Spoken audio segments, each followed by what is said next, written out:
launch. GC, go. Guidance, go. Fido, go. Prop, go. GNC, go. Max, go. Eagle, go. Ecom, go. Pending final steps to cabin link check.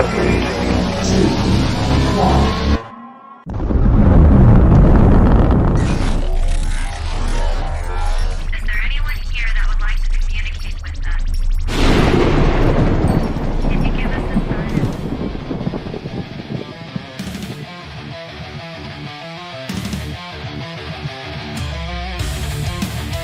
Welcome to the Riff Nation Network, the RNN, putting a slide in your glide and a dip in your hip. Welcome to the mothership, the home of the travelers of the universe. With shows throughout the week, you can find us at Instagram, Twitch, Facebook, YouTube, Spotify, and more. Everything you could want, everything you could need right here, right now. From the paranormal to the supernatural. From comedy to the spiritual. And now, your featured show. Shall we begin?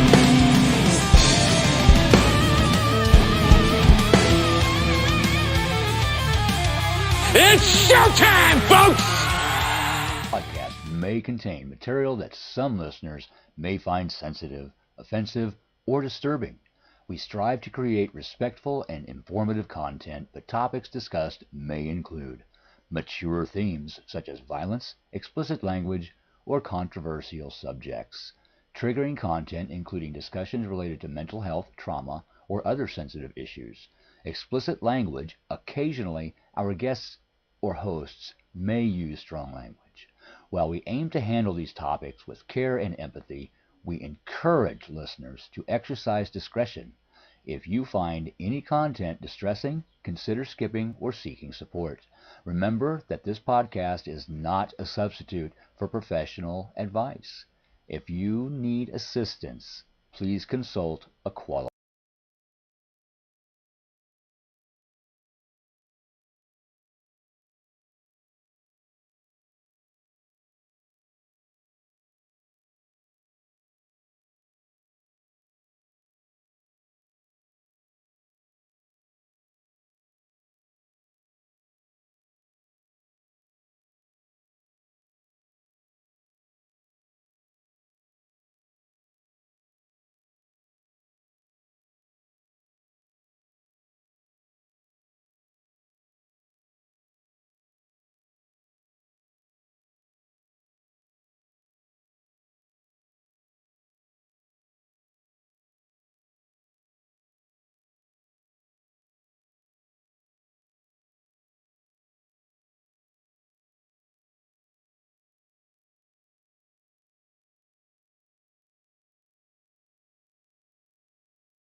Hey!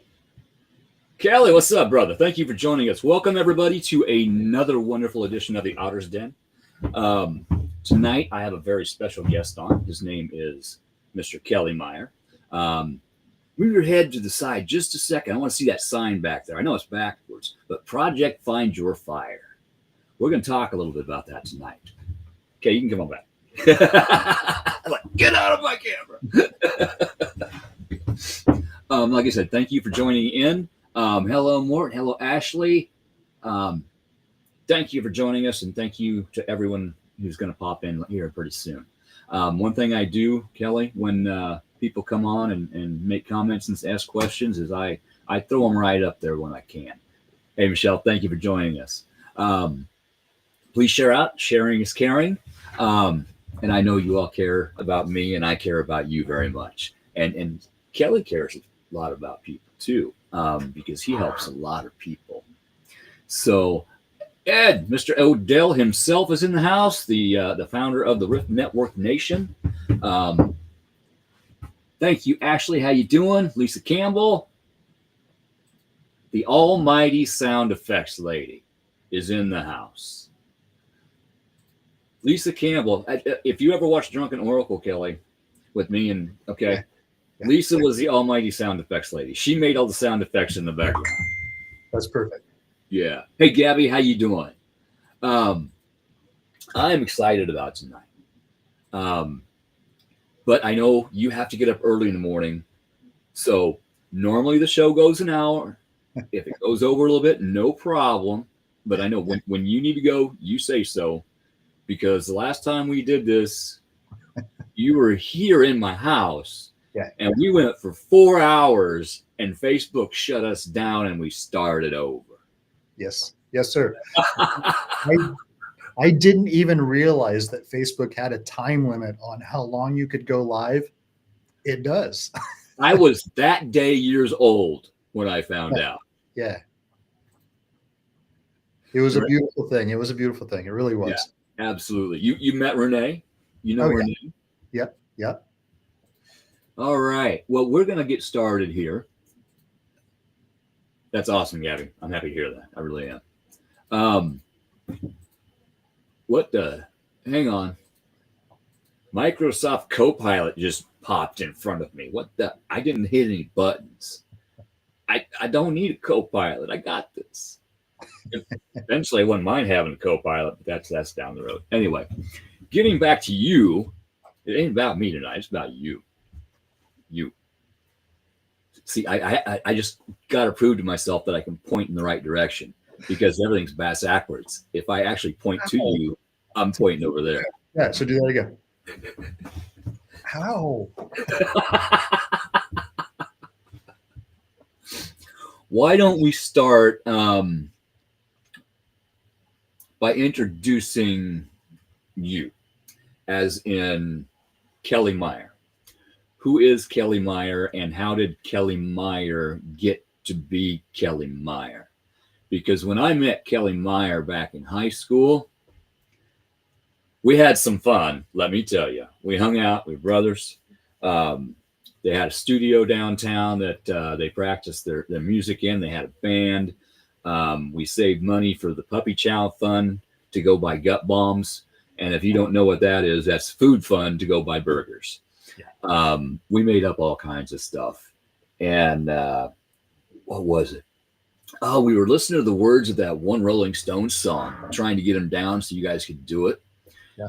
And we came up with something like that was raised on a toothpick split in half instead of a toothless split in hag. Yeah, we had all kinds of adventures back then. And really it was junior high when we it was different elementary schools, but when we ended up in junior high, that's when we sort of started hanging out. And when our friendship blossomed all through those years. And the ironic thing is, and Keith can tell you this too, is that after high school, we stayed in contact for a couple of years, but then we just sort of went our own way. Life called us in our own individual directions. Yeah. And what was ironic is that we were both going down sort of the same path, but in our own way. Mm-hmm. And my wife, who I love dearly, nagged me to get on Facebook. And I just avoided it like the plague. And finally I said, man, I can't take you anymore. Okay, I'm joining Facebook. And then look who we hooked up with again. Yeah. And, we met a couple of years ago. I came to your place and we did the thing. And it was like we never skipped a beat. Not wrong. Beautiful. Yeah, it was phenomenal. It really was. And like you said, what is amazing is the roads we took. Yeah. Because I went down a few roads with a bunch of potholes.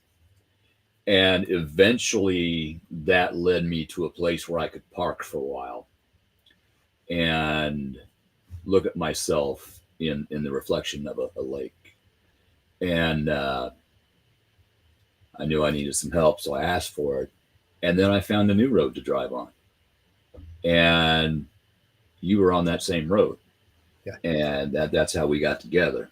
But I looked for you for years on Facebook and asking classmates. I'm like, where the is he?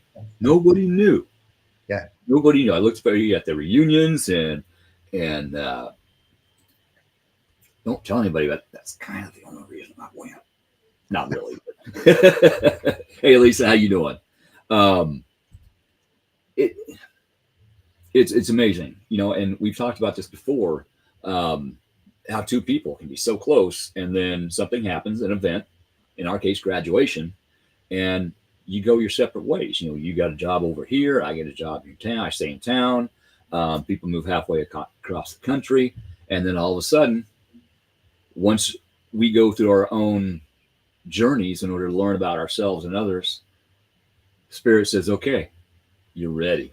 Here you go. Here's your cookie."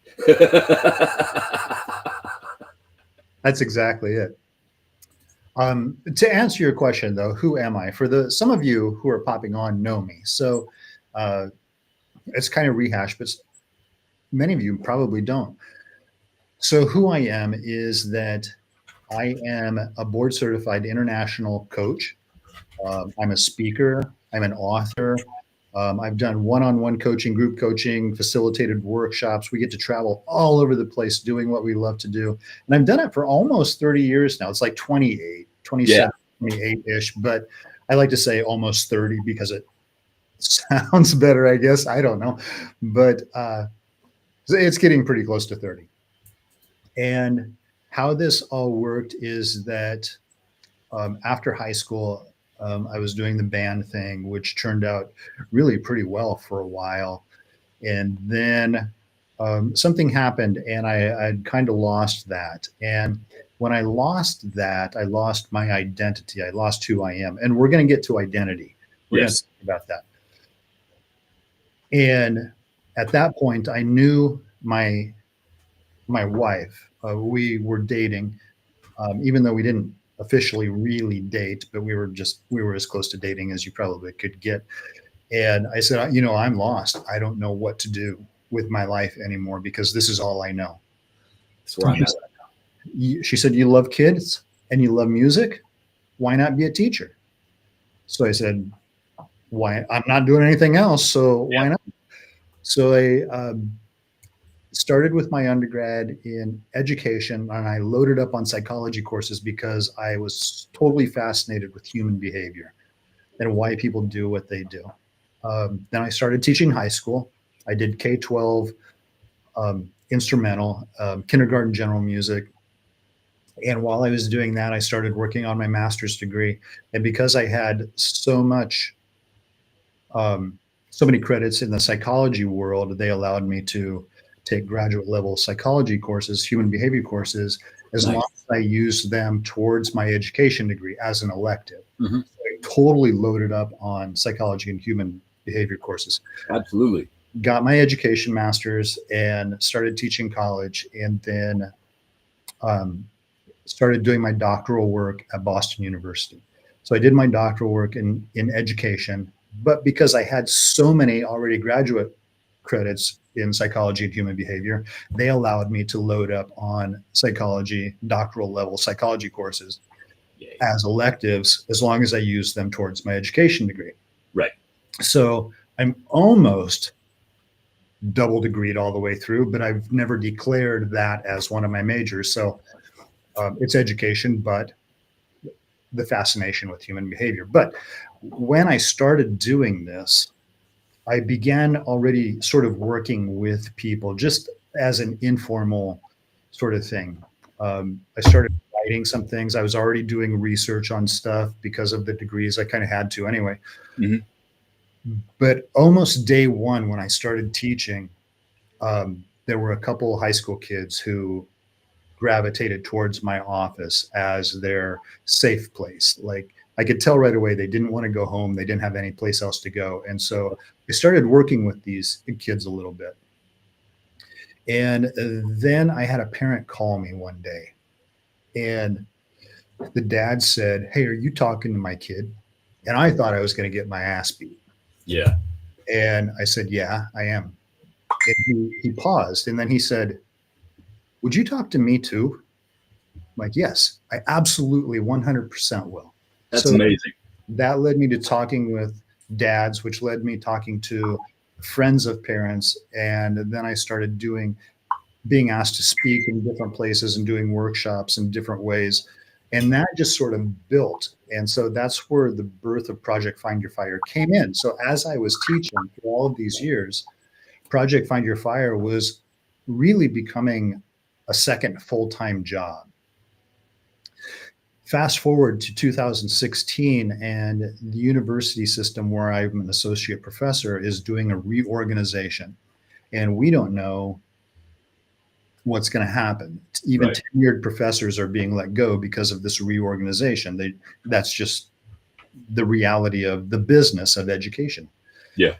And so it was a stressful time. And I had a conversation with my wife, and she said, well, maybe it's time to leave education. And that was a scary, scary moment for me because I had done it for so long. But at the same time, I had been doing Project Find Your Fire also for so long, but I've always been in the classroom Yeah. as well. So I took that leap of faith. I left academia, and I haven't missed it, not one day since then. It's been a beautiful thing. I'm still working with people. I'm still traveling. I'm still teaching. I'm still doing all of that stuff. I just don't have to grade master's theses at 3:00 in the morning anymore and sit on committees. Right. Right. He's look at. Honestly, I will never, and I always told my students this too, you don't have to call me doctor anything. I always told my students, you can call me Mr. Meyer, you can call me Dr. Meyer, you can call me Meyer if you want to, you can call me Mr. M, Dr. M, whatever. Don't call me Kelley, not in class. If you see me at Walmart, feel free to call me Kelley. We're adults, right? Right.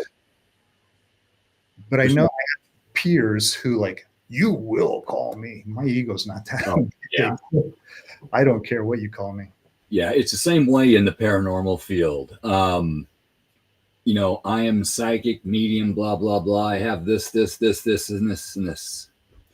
And when I first started doing shows, going on other people's shows, I reached out to Steve, one of my mentors on Spirit Mechanics. Yeah. And I'm like, Steve, they want to know what I call myself. I'm just me. He's like, no, they want a label. I don't label myself. I will not label myself. But they want to know what clairs you have. Use the clairs. You are I'm like, no, I'm not. I have them all. They come to me when the time is right. This spirit uses this spirit, this clair to talk to me. This spirit uses this clair to talk to me. When grandma comes, she makes me smell, well, she doesn't make me, but I smell chocolate chip cookies. When grandpa's here, cherry tobacco. I see and I see. I hear and I hear. I feel and I feel. I won't label myself. I'm like you. No, I don't have that big ego where you have to call me this. I'm just me. Right. I am Keith Ottersberg. And I survived. There was a time early on, I had an encounter with a drunk old man, complete stranger. And he said to me, who are you? And I said, well, I'm Kelley. And he looked at me for a long time. And then he said this to me. He said, no, you're not. And the sooner you figure that out, the better off you'll be.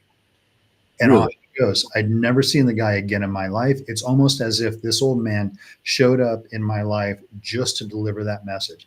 And I didn't realize it at the time, but we as humans go through these changes, right? We evolve, we grow, we change. Yes. So every couple of years, we need to reevaluate and reassess who am I, what do I represent, and where do I fit into this life? And when I hit those spots, that crazy old drunk man still shows up in my brain with his words. The sooner you figure it out, the better off you'll be. See, Yeah. Kelley's not who I am. I mean, I am Kelley, but that's really just the name they gave to me to refer to me. Right. When people ask, who are you? You can say your name or you can describe yourself. Right. Someone who has survived a big deal, and I'm proud of myself. Yeah. And the trap a lot of people fall into is they'll say, like, who are you? Well, I'm a mechanic. I'm a teacher. And I did use that. Mhm. I'm a nurse. I'm a successful business person. I'm whatever it is. But the truth is that there will come a day in your life when you're not that. Mhm. And when that happens in your life, you will lose your identity and you're not going to know who you are. And if you don't know who you are, you're also going to lose what you represent and where you fit into this life. If you lose one, you're going to lose all three.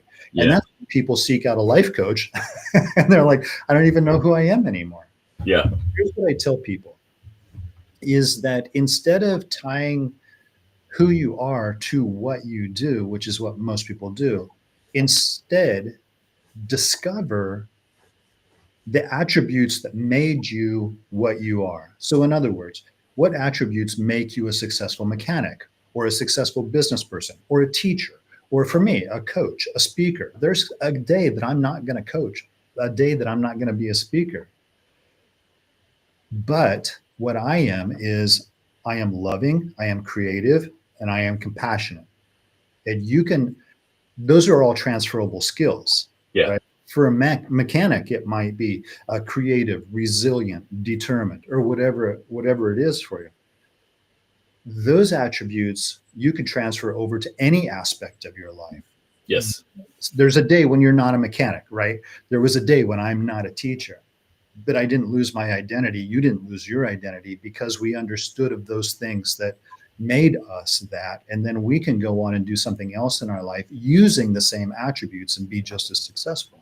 Absolutely. I sold parts for God knows how long, 3 decades. Yeah. I was a mechanic for a while. I did work in the shop. And one day I'm out there in a 120-degree garage and I pulled my phone out and I looked at myself on my camera and I'm like, no.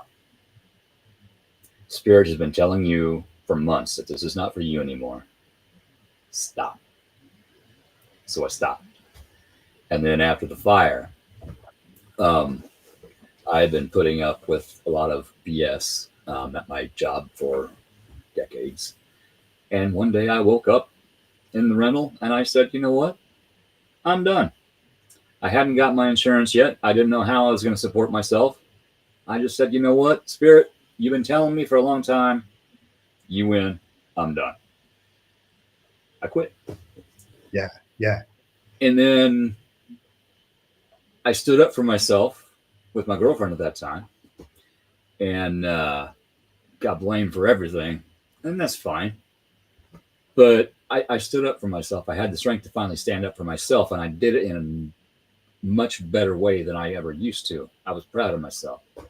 I simply talked to the woman. And, well, I'm single since that day, but that's a good thing. I let that go because it was no longer for me. The job was no longer for me. The relationship was no longer for me.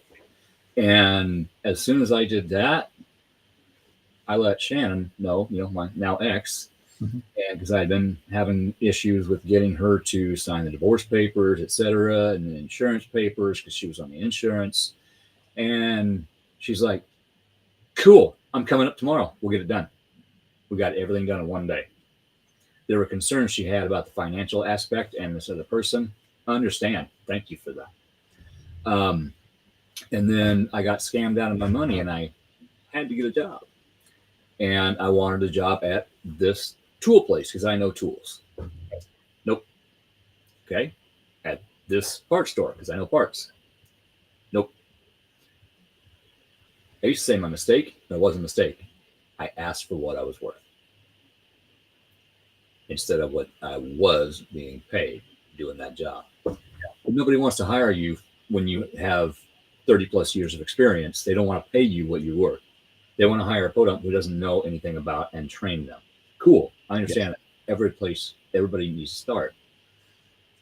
But out of luck, a friend of mine who I was on city council with calls me up and says, hey, you got this O2 sensor socket? It looks like this, this, and this. I'm like, absolutely, come and get it. And that's what I'm working on the first floor. He's like, oh. So I gave him a tour, told him, and, let him know about, me getting scammed and everything. He's like, come work for me. Okay, can I come take a tour of the place? Yeah, come up. And it's a manufacturing plant. And I told him, I didn't know if I could handle, the constant arm, shoulder movement. Give me a minute to think about it. He said, okay. So he calls me in a week. Hey, been thinking, I got this one position open up. It makes this starting out. In 6 months, you get this bonus, this bonus, this bonus, this, and you'll be here. Do you want it? I'm like, what is it? He's like, no. Do you want it? Okay, yeah. fine. So they stuck me in the tooling department. Thankful for it, but it's now time for me to move out of the tooling department. Spirit is showing me that there's something else I'm supposed to be doing. This is like in astrology, your north node versus your south node. Your south node is what you came into this life good at.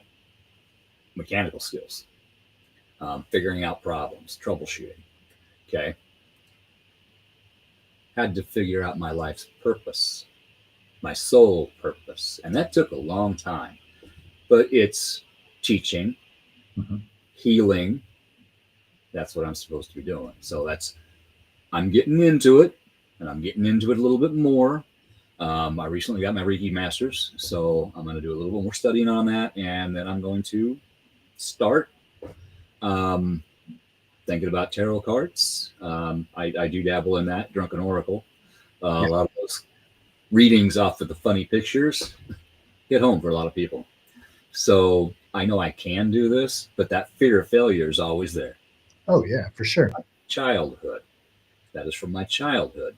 Yep. From doing something good or great that your parents should say, that's awesome, or your teacher. But I got no acknowledgement. It's like, go away. When I'd ask for help, I never got it. So now I do everything by myself. It all makes a difference. And once you figure out your north node, your soul purpose, what you're actually supposed to be doing in this lifetime, then you start learning. You come back into contact with people who do what you're supposed to be doing to learn from. And I've learned a lot from this man.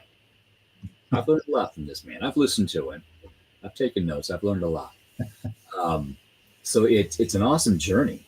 And I'm going to quit talking because I totally jacked your conversation. I apologize. No, it's great. It's great, actually, because you have been on quite the journey. And yeah, you have a lot of lessons to share with people as well. So no, you talk. That's fine. I'm not that guy. Both sides of the aisle. I've been on opposite sides about every situation you can think of. And I used to think that was a curse. It's not. It's a blessing, because now when I'm working with a client, a paranormal client, one of my neighbor girls, she needed some help, help with life. And I helped her out with some advice and stuff here and there. In fact, I was just over at her place today because her basement flooded. She bought my grandma and grandpa's house. So it was pretty cool. I get to actually go back into my grandma and grandpa's house. And I went over and smelled the flowers, and some of the same flowers are still growing from when they had the house. So it's an amazing thing. But it's just, if you sit back and let life flow, it makes things so much easier, even though you think it's so much harder. But when you try to force things to happen, that's when the universe says, no, not yet. Or, okay, you want that? You want a different job? You're done. Go find you a different job. Yep. That's exactly it. And that's sort of the way the law of attraction works, is that if we allow that flow to happen, if we allow the energy to exist and sort of take in what's around us, every possibility is there. Every reality already exists. Where people run into problems is that they don't understand that the universe, our nervous system, our brain, our body, none of it understands what we want versus what we don't want. For example, somebody who is having trouble in their relationship and wants the relationship better with their spouse, with their neighbor, with their kids, whatever. If they keep thinking, my relationship sucks, I have to figure this out. My relationship is terrible, I got to figure this out. Relationship is terrible. It's a dumpster fire. I got to figure out what to do next. That's what the universe hears. Everything is hearing terrible relationship, terrible relationship, terrible relationship. It doesn't know that. Yeah. And so we have to be very, very clear about what we're looking for in the energy fields that already exist, because it's all there. Mm-hmm. And we can bring forth whatever it is we want, as long as we're very clear about that. Right. Not forceful about it. Right. When I go to work in the morning, there's a very good chance that I'm going to walk in and get my tail ripped for something I didn't do. Okay, that's why I quit my last job. One of the main reasons. That's fine. I just tell myself, you know what? You've been here over 2 years. You got this. You can do this. You can get through this. You have 4 2-hour quarters to today. You got first quarter 8 to 10. Cool. You made it. Second quarter 10 to noon. Work day's halfway over. You got 2 quarters left. I look at it like a football game, 4 quarters. And Monday, I don't have bad Mondays. I don't look at Monday as a bad day. Monday is Monday. Okay. Yay. New work week. Okay. Let's get it started. Tuesday's laundry day. Take my uniforms in, put the old ones in the thing, get my new ones. Okay. We got that. Wednesday at noon. Guess what? I'm halfway through that work week. Awesome. Yay team. Thank you. Then Thursday, hey, tomorrow's Friday. And now it's Saturday and I got to do stuff for myself and I made it through the week. So it's all in your attitude. Yes, I would love to have a new job. I need to find something that fits me. Maybe I just need to make my own, but I need something to support myself while I'm doing it. And that's okay. I'm looking, I'm open, but I don't go to work in the morning saying, God, this job sucks. I hate it. I don't hate anything. I don't hate anybody. That's a very strong word. I stopped using that word a long time ago. Do I just like certain aspects of my job? Yes. Have I made mistakes that made my job more difficult? Yes, I have. Are there reasons from the job that I made those mistakes? Yes, there is. But that's my business, not anybody else's business, unless they make it their business, in which I will gladly tell them. And ownership is a beautiful thing, and that's what you're describing here. Yeah. And that's, one of the things that I teach people is that you have to own where you're at right now in your life. Research is different. Sometimes it'll say 35,000 decisions a day. Some research says 60 to 70,000 decisions every day. That's a lot of decisions. But imagine this, that every decision you've ever made in your life has led you to this exact point. Yes. I don't mean generally in your life, you live in this house, you have this job, you're doing this. I mean, like right now in your chair talking to me, every decision you've ever made in your life has led you to this exact moment. Now, if we can own that, we can control it. And if we can control it, we can change it. Yes. Yes. I had to go through everything that I ever went through in order to get to today. Yeah. Yeah. And guess what I did going through all those things? I survived, I learned, and I got to today. You and I had scheduling issues for what, months? Yeah. For me to get you on here. Okay, no problem. We got time. No problem. And then all of a sudden everything clicked. Now it's time. It is time now. And again, I'm appreciative of you coming on the show today. Well, I'm glad you asked me. I'll always be on your show. We just have to find the time. And right. I'm humbled that you want me on and you want to listen to me talk and hear all this stuff. And that means a lot to me. It really does. Thank you. Does anybody out there have any questions? And while we're waiting for a second for them to, do their typing thing, I am going to take a moment. Kelley has sent me some links that you can reach him at and check out. The first one is his website, and that is, hang on. There we go. Putting that in the chat as we speak. That is projectfindyourfire.com. And I'm going to add his Facebook right here.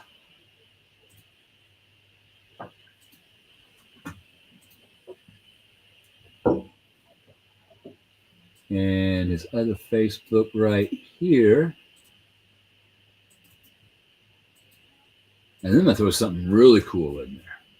It's called a freebie. It's called do you know what a freebie is? It's free. I dated that one once.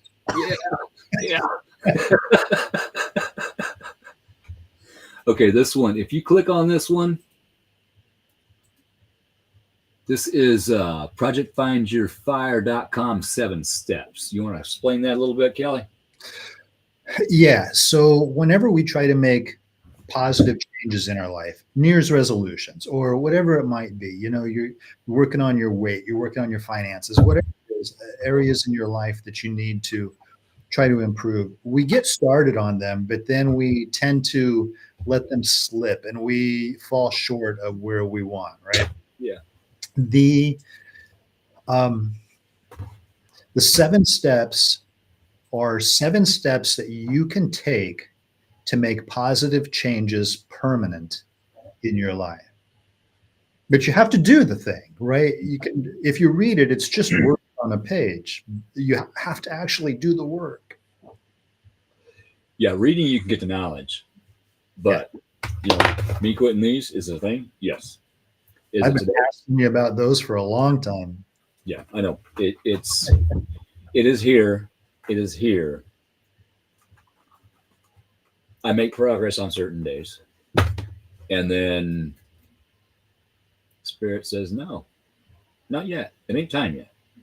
When it's the day that I'm supposed to, I will grab that pack in the morning and go, no, or light it. It's like, no." Just when I was addicted to Mountain Dew, I tried to quit that stuff for years, and I finally gave up trying to quit. And when I did that, when I just accepted, okay, I'm addicted to this stuff. When I accepted that, about a month later, I went to work, opened my Mountain Dew, took a drink, and spit it in the trash can. I was done. That simple. No withdrawals from the chemicals, the caffeine, nothing. I was just done. Quitting Pepsi was a little bit harder for me because I also was addicted, and I would drink a 12-pack of Pepsi a day. Easy. Same. Mountain Dew, same. Got to the point where I was hiding my Pepsi in the garage because my wife was giving me a hard time about drinking so much Pepsi. Mm-hmm. Like, I was hiding it like a drug, right? Yeah. And we went to a conference in Fiji, and we flew in, and it's one of the smaller islands. And when we landed, we checked into our resort room, and we're at the convention center, where it's a conference center. It's not a convention center because they're small. But there were no soda machines on the entire island. Really? Yeah. Wow. Okay, that fight or flight mode hit, didn't it? It was cold turkey, no Pepsi. So that was a little bit rough. But when I got home, I went to open one, and we were there for 10 days. I opened one and had a drink, and it tasted like crap. Yeah. I spit it out, and I was done. Yeah, it's that, and I know it's going to be like that for this. With smoking too, quitting smoking is a lot like a lot of the other professional or personal development things, personal growth things that we go through. And somebody asked me once, I just actually drew the conclusion right now as we're talking, but somebody asked me once, why do people quit on personal development? Like, they'll start doing workshops, they'll start doing the books, they'll start incorporating stuff in their life, and then they quit. And the reason they do that is because they quit when it gets hard. When they start getting to a level where they're opening up parts of themselves that they don't want to have to deal with anymore, it's so much easier to turn around and go back the other way than it is to wade that stream. Yeah. Go ahead. When it's the hardest, that's when it's the most important. So Yes. I just drew the conclusion, like when I was quitting smoking, when it got hardest of not having a cigarette, that's when it was most important to not have one. Yeah. Once I got through that, then everything, and I understood that I was meeting different needs, and I found ways to meet needs. And but understanding sort of that, getting through that hard part, then it rolled. Then I could start going downhill. I can, as the hair stands up on my arms, I completely understand that. Yeah, I know you do. When when I started looking into the paranormal, why things were happening, I would learn. I would reach out for knowledge. And then I would get glimpses and it got scary. So I'd back out and then I'd get into it again. And then I got my help. I finally had the strength to ask for help. I searched for someone to help me and I found that help. And they sent someone here to help me. And I accepted that help instead of knocking the guy's head off. Because that's what I wanted to do when I opened that door. I wanted to knock his head 30 feet into the street. And I just stepped back and I said, yeah, come on in. And I'm glad I did. But then it got rougher. It got harder. Mm-hmm. The paranormal issues were gone. Yay. Woke up the next day depressed as. Okay, what's going on? Wait, I remember Steve saying on a live feed that when you take something from somebody that they've been used to for decades, even an energy, doesn't have to be a drug, doesn't have to be cigarettes, nicotine, even an energy. Your body, your mind, your soul is used to that. You are used to the constant noises in your home. You are used to things getting thrown in your home. You are used to getting drugged down the stairs in your home. Now it's quiet. And that's change. Yep. And what do Scorpios detest the most? Change. But that got me looking for information again, learning, self-help stuff. I keep quitting it. So finally, one day I got tired. I was in a dark night of the soul. I was 6 months on my couch. I think I've told you this before. And I finally got up and I went up and looked in my bathroom mirror. And I looked at myself and I didn't see anything different. So I looked into myself and into my past. And that's when I woke up. I'd been an asshole. I had been. It wasn't all the other people's fault. I had a lot to do with it. Did they have some things to do with it? Absolutely. Could I have done things a lot differently? Absolutely. And that growth is what led me to do things differently in my last relationship. I'm very thankful for that 9-month lesson. Mm-hmm. It was 4 really good months and then 5 really not so good. But it was lesson. In that 9 months, I found the strength inside myself with all the work that I've done on myself with others' help that I did things the right way. In my mind, I did things the right way.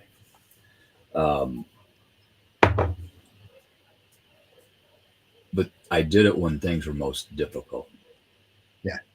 I didn't let myself run and hide again. I was tired of that. I was done. Either something's going to happen when I do this, or something's going to happen when I do this. Yeah. And I'm still here today. Yeah. I'm very happy about that. And that's one thing that I figured out about, not being here anymore today. We'll just say that. I'm not going to say the word. It's not that I was that way. It's that I just didn't care. I really didn't care if I woke up. Yeah. But that it showed me that if that happened to me, if I made that happen, whatever, that would transfer all of my pain, my hurt, my heartache, my confusion to who? To my kids, to my grandkids, to my parents, to my relatives, to my friends, my coworkers, and I can't do that to those people. That's right. So I figured out a way to not. And I'm just going to say, that's pretty amazing for me because the old me used to take the easy way out. Yeah, you've come a long way. Oh, you have come a long way. You have too. You have too. Thank you. Some of the antics we used to do in high school. I still tell some of those stories, and some of them I don't feel like I can tell. Okay, your blue car. Was it an Impala? Yeah, a Caprice. Okay. Caprice, yes. Big 4-door blue boat. It was amazing. Still have that.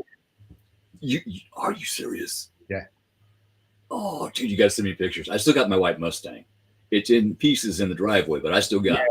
Mine is not picture worthy right now. It's at my mom's. It's in storage.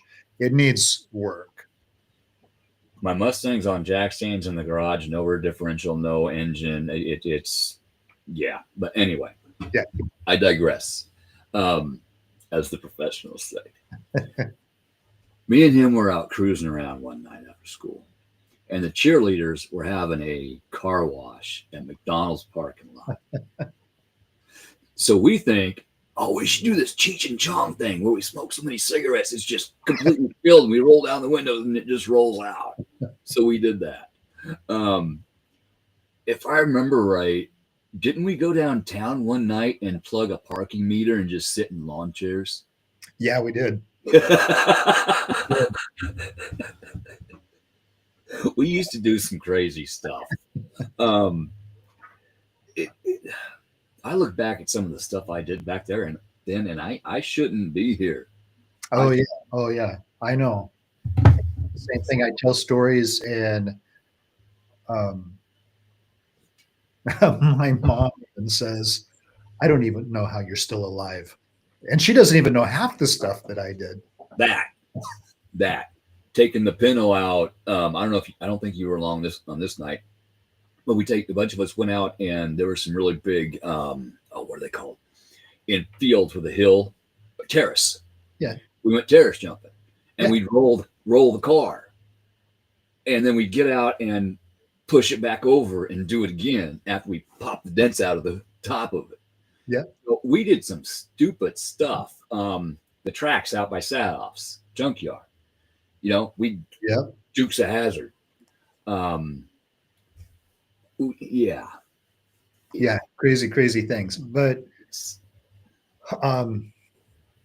what you were talking about before, reminded me is that we get so ingrained with our routine and our patterns, and we get so comfortable with that normalcy. I have a name for it. I've called it toxic relationship syndrome, and here's why. Is because we go back to what is normal, what is comfortable. Doesn't mean it's comforting, but it's comfortable, because it, just like in a toxic relationship, an abusive relationship, people will keep coming back. Why? Because that's all they know.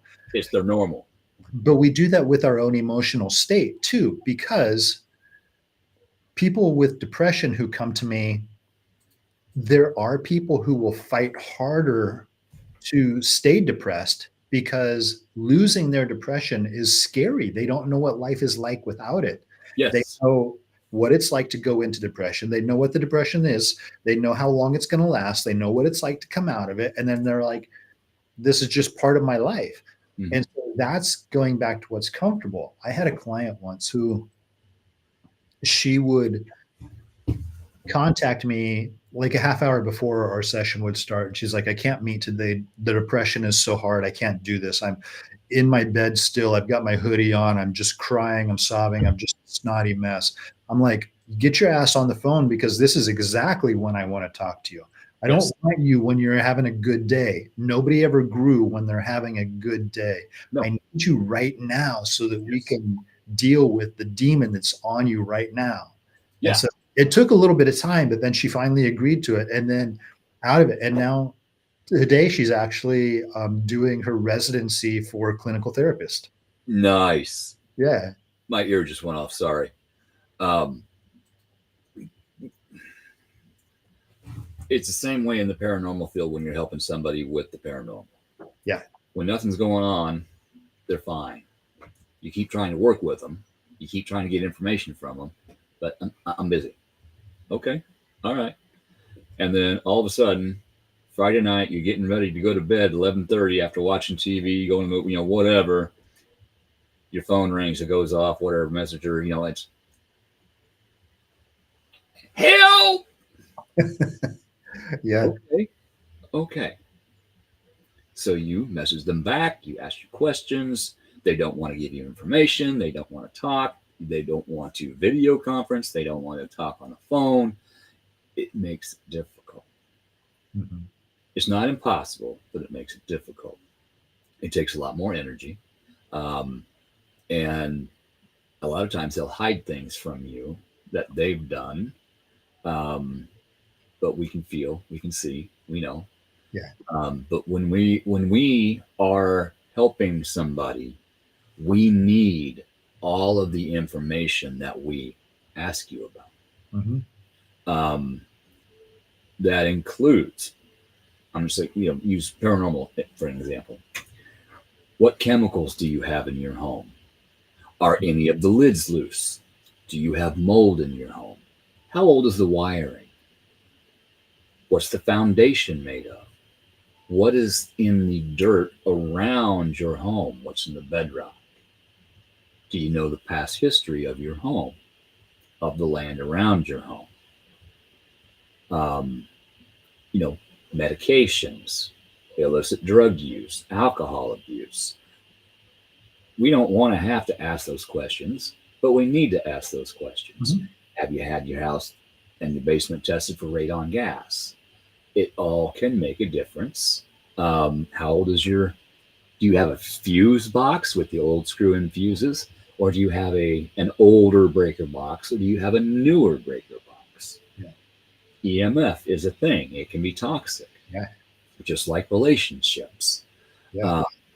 I lost a very good relationship because I offered a safe space, a healing space, and she got scared and ran back to the toxic one that she had been trying to get out of. And that's fine. I understand. But an explanation would have been nice instead of just, cold turkey blocking my ass. I thought, okay, what did I do? What did I say? How is this my fault? My old instincts kicked in. And so I sat back and I thought about it. I'm like, dude, you didn't do or say anything wrong. And, I had talked to several of my colleagues, my teammates, about this situation, as it was happening. And they're like, no, you handled it very well. Thank you for that. It helped me see that I didn't cause the situation. I may have a little bit, not going to take that away. Maybe by being too codependent at that time, by any time she messaged, hey, I need help. Okay, cool, I'm there. Instead of, I'm in the middle of putting an engine in right now and I'm holding the tranny up with my arm. I'm going to need a little bit. No, I would drag that jack stand over it, set it down, and go get cleaned up and go. Codependency is a thing, and it can affect you and your partner in very, I'm going to say good ways and not so good ways. You have to be able to stand up for yourself and say, hey, I really can't do this right now. I'm sorry. I would love to, but I've got this going on. And if you have to have somebody with you 24/7, if you have to know where they are 24/7, constantly texting, calling, whatever, that's not good. Right. You need to be able to trust your partner. They need to be able to trust you. Hey, what's up? I'm working a little bit late, or letting them know, hey, I'm working a little bit late. Let you know when I'm on my way home. Cool. Okay. Hey, taking the back way home tonight. Okay, cool. I do that so if I don't go, get home, they know where to look for me. Right. I've learned how not to be codependent and how to not cause codependency in the relationship. This is where I'm at. This is what I'm doing. Yep. And it's good to do because that shows you care about your partner. You want them to know where you're at, what you're doing. Yeah. And I'm at the bar and with the guys, and I'm going to be about another half hour. Let me finish the beer, pay my tab, and I'll be home. Cool. Do it. Finish that beer, pay that tab, and go home. Do what you're going to do. If something happens and you can't do that, pick up the phone. Hey, can you come get me? That's exactly it too. And, when it comes to trust in relationship, it's so easy to give them a reason. I say them, but I mean like anybody, a reason to not trust you. Like I'm at the bar with the guys. I'm going to finish off this drink, pay my tab. I'll be home in like 15, 20 minutes. Mhm. An hour later, if you're not home because because you had another one, or because somebody came into the bar and now you're talking, it doesn't have to be a bad thing. No. But now we have questions. Yes. And you can avoid all of that. So And worry. Yes. There's worry and there's questions. And Renee is a member, as well as Lisa, a member of the COVID Paranormal team. And she does a lot of our research, and she is amazing at it. I just got to put that shameless plug in. Hey, you got to plug when you can, right? Yonk, yonk, yonk. Not wrong. I'm just going to shut up right there because So next topic. Yes. Dishes. Next subject is dishes. As Lisa Campbell snorts out of her nose. There's an inside joke there somewhere, I feel. Okay. And you deserve to know this one because you'll get a kick out of this. If the dishes are moist, that makes it even better. Oh, moist. I love that word. I love that. Moist. Okay, there was a meme, and this happens to me every time I do dishes by hand, in the sink instead of the dishwasher. My shirt is soaked. It's like if your shirt isn't soaked, have you even done the dishes?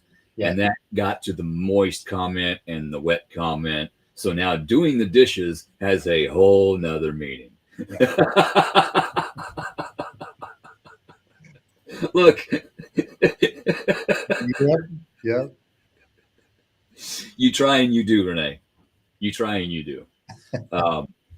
I am proud of every member of my paranormal team because they, like me, have all been through activity and hardships and lessons in their life, and they have come through, and they have learned, and they have grown, and now we're all helping other people. Just like you and I have. We had trials and tribulations in high school and after, and we're still here doing the thing, and I'm proud of that. Yeah, I am too. And I think that's part of the growth. And, when it gets hard, a lot of people want to give up. And then there are some of us who sometimes we gave up and sometimes you just keep going. And the analogy I use is that, it's like lifting weights. The first 7 reps are easy. Again, but nobody ever grew from first 7 reps. It's reps 8, 9, 10. That's where the growth happens. When you feel that burn. Yeah. Same way in life. When you feel that burn, that's when you're going to learn. If everything is roses and sunshines and unicorn, you're not going to grow. You're not going to learn. You're going to be complacent in where you're at. And if everything's good, there's nothing wrong with that. But if things get tough, you need to figure out why. And not why, not why is this happening to me? What is this teaching me? Right. What does this mean? I had a hard time with that. It's and you mentioned, the people around you and the work that you're doing and how it affects the people around you. We always say that personal growth, the personal work that we do isn't about us. It's about everybody around us. I mean, it is about us. I want to be a better person tomorrow than I am today. But at the same time, April needs me to be a better husband than I am right now. And I'm a pretty good husband, don't get me wrong. Mm-hmm. But she wants me to be just a little bit better. My kids need me to be a better dad than I was yesterday. And again, I'm a pretty good dad. Yeah. But I can be a little bit better. My friends need me to be a better friend than I was. It's about all of those people that we interact with around us in our life, that we lift them up and make them more so that they can spread that to the people that they interact with. So the stuff that we're doing for ourselves isn't necessarily for ourselves. It has that ripple effect in our communities as we work around. Butterfly effect. But we always need to take into consideration where we're at in our own life, in our own feelings, and our own mental situation, because there are times when we need a break. Absolutely. And it's okay to take that break.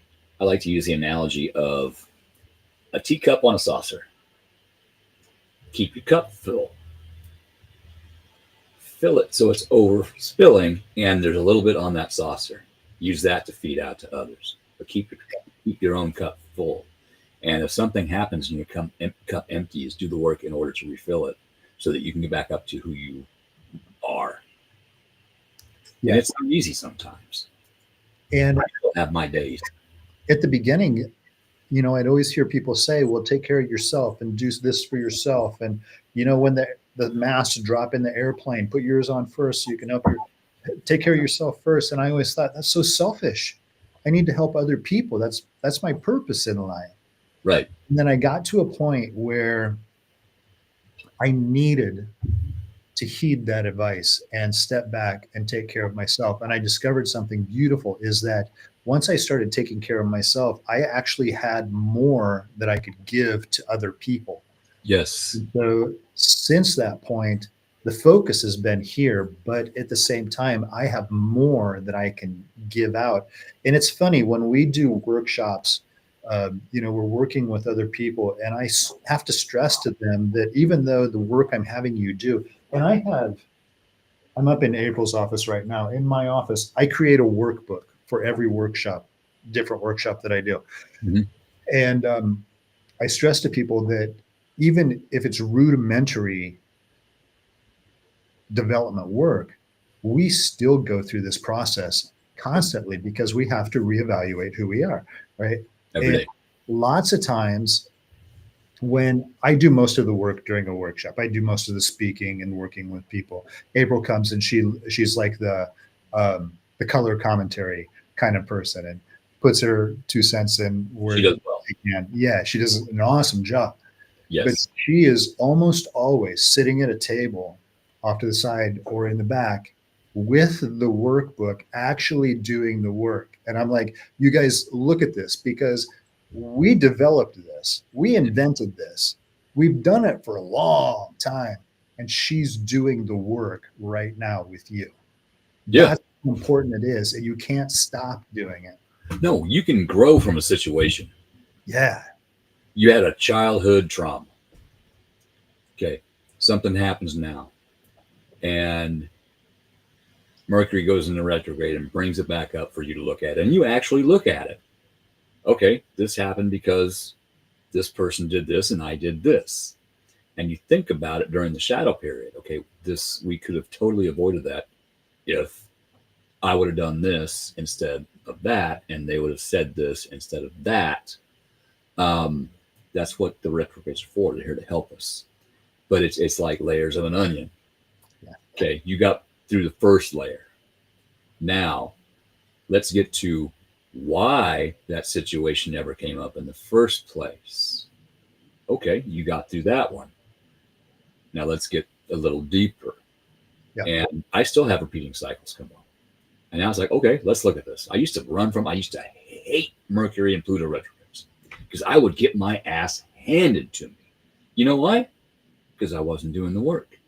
Exactly. If Mercury says, here, you need to work on this, work on it. Yeah. Because if you don't, when Pluto goes retrograde, Pluto will pick your ass up by the back of the neck and face plant you in the concrete. If you need to sit down, he will put you in a car accident to break your leg in order to put you in a hospital bed so you can think about things. Yeah. You know, like when your parent, go to your room and think about what just happened. Sound advice.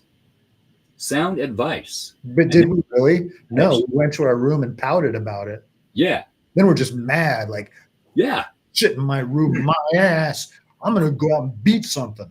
You caught me. How dare you? Yeah. It's your fault. Yes.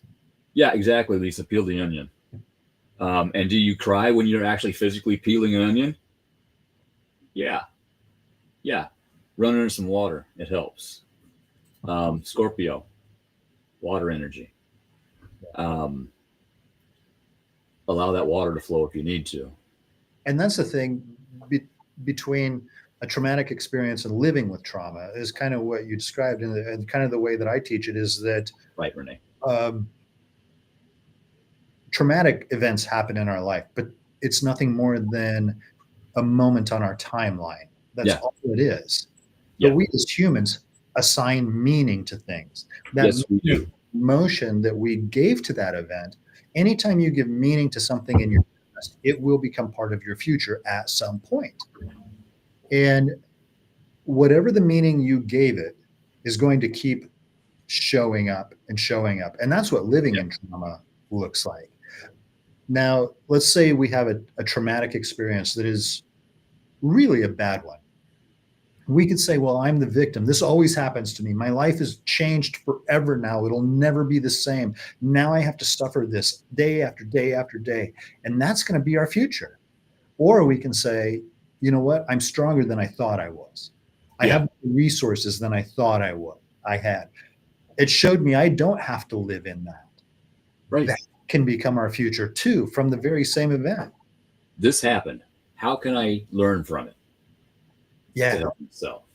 Yeah. When you assign a specific date and a specific time to a memory, and that comes up every year, death of a parent, death of a child. I'm not saying you can't grieve. Oh, absolutely. And I'm saying there is no timeline for to heal from grieving. I'm not saying that. But I look at death differently than other people do.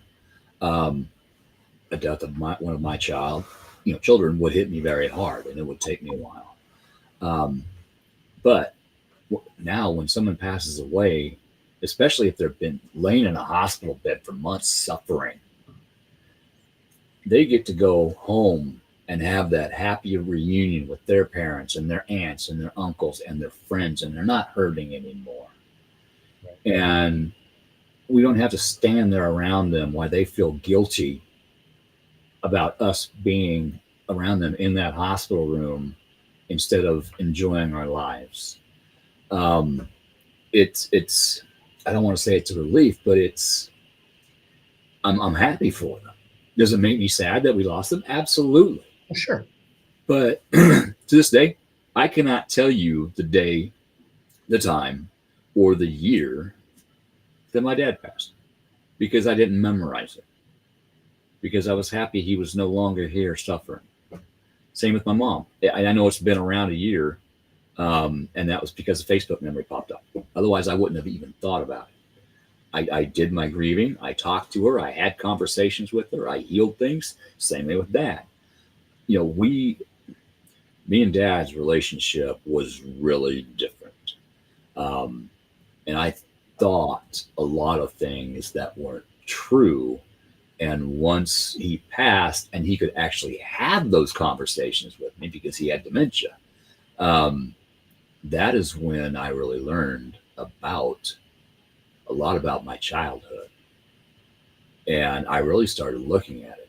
And the interesting thing, hey, Bill, is I was talking to Renee about this last night. It's like different timelines. Me and my sisters were on different timelines. Mm-hmm. Or I jumped. They didn't. I don't know. But I remember Mom and Dad getting divorced when I was 6. I know this because that's when that thing hit me at Rockford Lake when I was fishing. I was 6. And later that year, Dad left. I was 6. You want to know when they got divorced? According to the divorce papers and according to my sisters, when I was 9.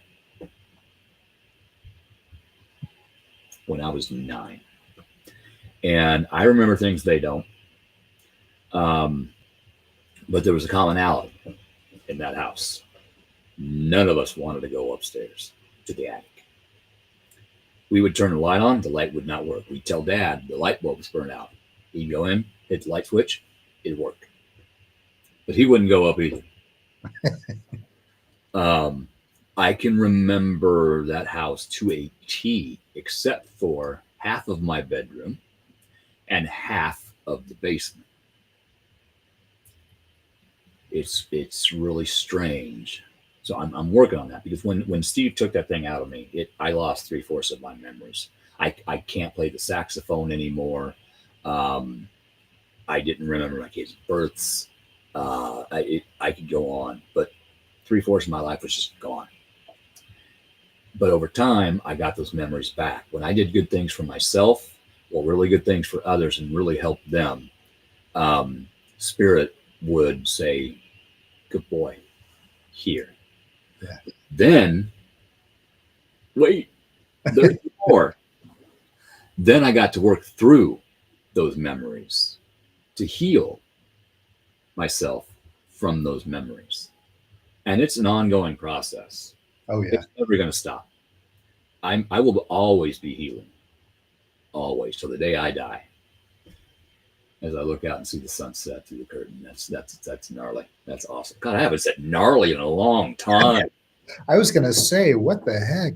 Gnarly, dude. That's gnarly. Radical.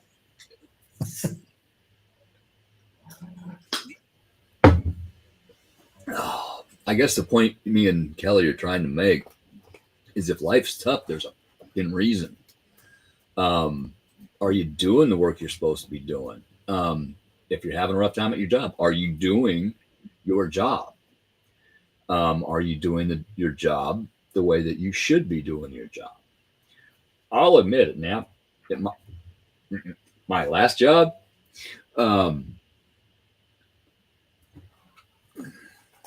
treatment, raises, overtime, I got to the point where I did not care. I was late every day. I didn't care. I got there when I wanted to. Did I get fired? No. I tried to get fired. I tried. Didn't work. He wouldn't fire me. You know, and when we did that 4-hour live, it's interesting because the 4-hour plus round 2 is that I remember you saying, I don't care when I go in the morning.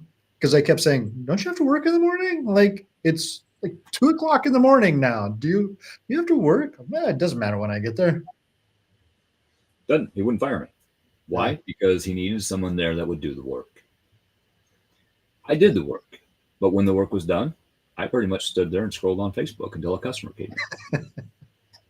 I would get bored doing that, and I'd go dust the shelves or sweep the floor. I was the only one that would sweep and mop the floor. I was the only one that would dust the shelves, do the defects, the battery defects. You know, I got to the point where I had everything done. What else am I going to do? You know, I'd make Napa ads and put them out. And, you know, I made a Napa Facebook page and spent time on that. But a lot of times I was just sitting there scrolling, looking for positive things to help me learn. Not everything was mafia wars. Not everything, but there were some mafia wars, just saying. But communication with your employer is important. And when your employer will not communicate with you in a compassionate way, actually listen to your concerns about said customer, about said shop. Hey, this person talked to me about this. Well, this is the way we do things. Okay. Next thing you know, that shop quits buying from Napa. When all it would take is a little communication from Greg. Yeah. Should have said that word. Greg Brady. What it comes down to too is that, you know, people will do things for one of 2 reasons. And I'm going to get to communication here in just a second, but people will do things to either avoid pain or to increase pleasure. It's one of those 2 things. If you watch TV, every commercial is about avoiding pain or increasing pleasure. One of those 2 things. Marketers understand this. When it comes to communication, it's the same thing. People will either communicate, either verbally or non-verbally. It's either a loving response or it's a cry for help. There is no in between. It's right. One of those 2 things. So if you are not communicating, if my boss isn't communicating with me in a kind, positive manner, it's a cry for help from them for something, and not necessarily directed at me, but it's something they struggle with. As parents, we experience the same thing when we're hollering at our kids. I said 10 times, clean up your dang room. Can you clean your room, please? We're crying out for help. That's not a loving response. We're crying out for help for them. Like, dude, you got to help me help you do this, please. Okay, son, I've asked you multiple times to clean your room. Why don't you want to clean it? Be honest, it's okay. Help me understand. Your spouse. Your spouse. Your friend. I don't care who it is. Boss, I don't care. Listen. Listen. Don't hear them. Listen to them while understanding how they feel about the situation. Right. Okay. And don't listen to win the quote argument. Shouldn't be an argument, it should be a conversation. If you listen to comprehend instead of reply, life gets much better because you actually understand how the other person feels about the situation. Mm-hmm. And if you're not sure, if you don't understand what they're telling you, okay, hey, wait, I need a minute to process that because I'm not getting it. Can you figure out a different way to explain it that maybe I can understand better? Communicate. Actual communication instead of you did this. Well, you did this. It's like, no, hey, this happened. It's making me feel like this. Can we find a way to repair the situation so this doesn't happen again? Yeah, it's not difficult. And the beautiful thing that you just described is the difference between perception and perspective. Yeah. Perception creates our reality. In fact, I have an awesome little experiment I'm going to show you about perception. But perception, our own perceptions create our own realities, which is how we see the world. Perspective is being able to see other people's realities. Yeah. Seeing through their lens. And when you can do that, that opens up a whole world of possibility when it comes to communication. Yeah. Okay. My wife just bit my head off. Why? Well, she had a really shit day at work and maybe she feels safe letting it out. Okay. Hey, I understand you need to vent. Okay. I understand you had a bad day at work. Please don't bite my head off because I dusted and vacuumed but forgot to do the dishes. I'll go do it now. But if you need to vent, just tell me. I'll listen to you. Communication. When I was actually making a very hard attempt at quitting this in my last relationship. I really was. And instead of, hey, can you wait 10 minutes to have that next one? Yeah, sure, no problem. Hey, can you wait 20 minutes? That's help. Mm-hmm. Asking me, hey, can you? Yeah, sure, no problem. Instead of us, you ought to hear yourself on the front porch in the morning. I do. I'm sitting there. that would tick me off. So what would I do? I'd light a cigarette. I'm a Scorpio. Off. You're going to bitch at me for something I'm working on? That is my body removing things from my lungs that should not be in them. And that's actually how I get rid of negativity anyway. Even did it before I started smoking. And now I understand why, because when Steve pulled that thing out of me, I don't know what I coughed up, but I went outside on the front porch, spit it in the bush, and there's still a hole there. There is still a hole in that bush. I know that. I understand it. I'm okay with that. When I start coughing, I know my body is getting rid of negativity, either A, physical negativity, okay, or B, metaphysical negativity that can become physical. Everybody has their own way of dealing with negative energies and getting rid of them. Each person's body is different. And that's something that's hard to explain to a client because they're embarrassed about it. No, it's okay. Right. I don't give a shit. Okay, I am not judging. I am helping, but I need to know. And same thing with your significant other. You need to know where they're at in life in order to know where you're at in life. Because if they're sitting there hiding a bunch of things from you, or you're hiding a bunch of things from them, it ain't gonna work. There's gonna be clashes. You're vibrating at different vibrations. Yep. When you walk up to a microphone and it squeals, that's reverberation, not vibration. Yeah. When you are vibing on the same level, everything flows good. You got those waves and they're matching each other. Yeah. When you have this wave doing this and this wave doing that, guess what? Then you got a tsunami. Yeah. Yes, you do. Yeah. Yep. Exactly. Oh, you right now, my mind is running a million miles a minute. Mine too. Let me share this with you, because our perceptions, it comes from our senses. Everything that we see, smell, taste, touch, hear is perceived. Yes. And no two people will perceive the same thing the same way. Right. So when you look at my cup, I love this. When you look at my cup, this shade of blue is not an uncommon shade of blue. I've seen that shade of blue a million times. Purple. You've seen this shade of blue a million times. Yes. Everybody watching here has seen this shade of blue. Except the crazy thing is that when we all look at this blue, we're all seeing a slightly different shade of blue. Science has proven this. Yes. Which means that if we're all seeing a slightly different shade of blue, that this singular shade of blue doesn't even really exist. Okay. When we look at other people,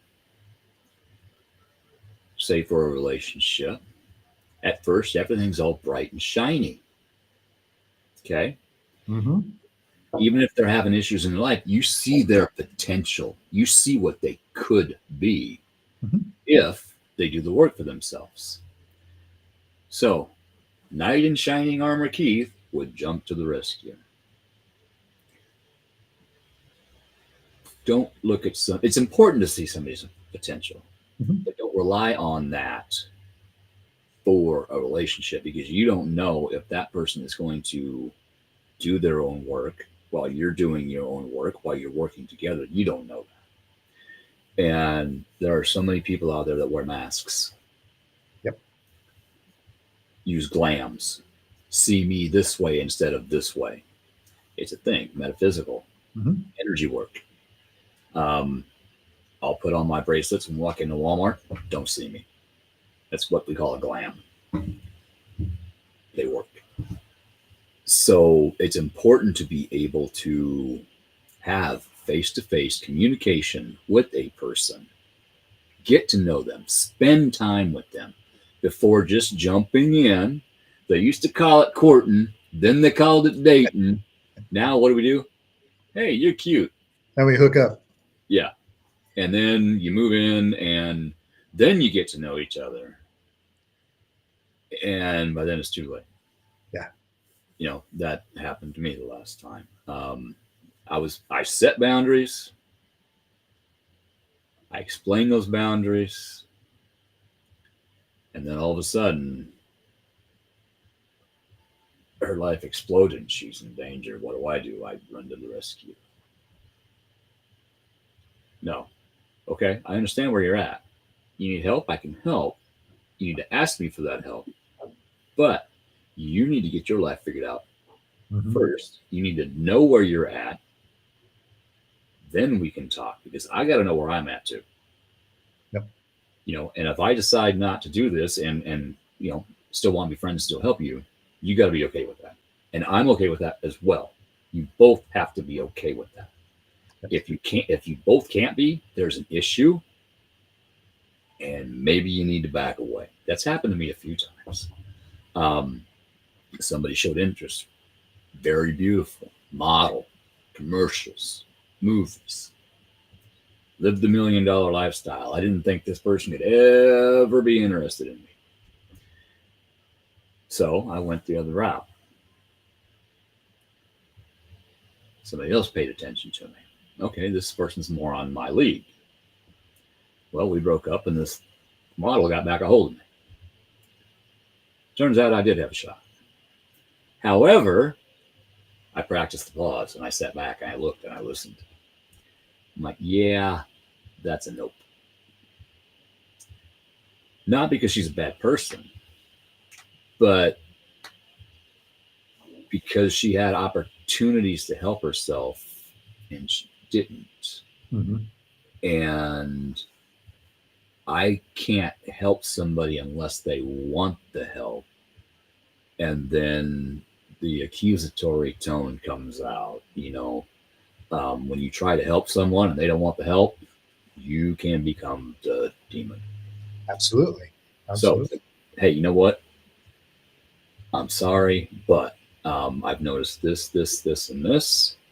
I'm sorry. I don't think I'm comfortable with this. And, I'm sorry, but I need to tell you this. And she came back with, okay, I understand that. Those are all valid things. I didn't accuse. I said, hey, I've noticed this. And can we still be friends? Absolutely. I ain't heard from her since. Yep. I caught her. I saw behind her mask. That embarrassed her. That pissed her off. That's okay. Maybe that will help her learn in the future. I hope so. Right. My last relationship, I wish her nothing but the best. I want her to learn about herself and her life and her family, and I want them all to work on everything and be happy.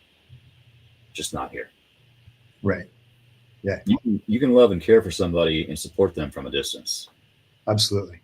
Family can be toxic. You can lose a family member.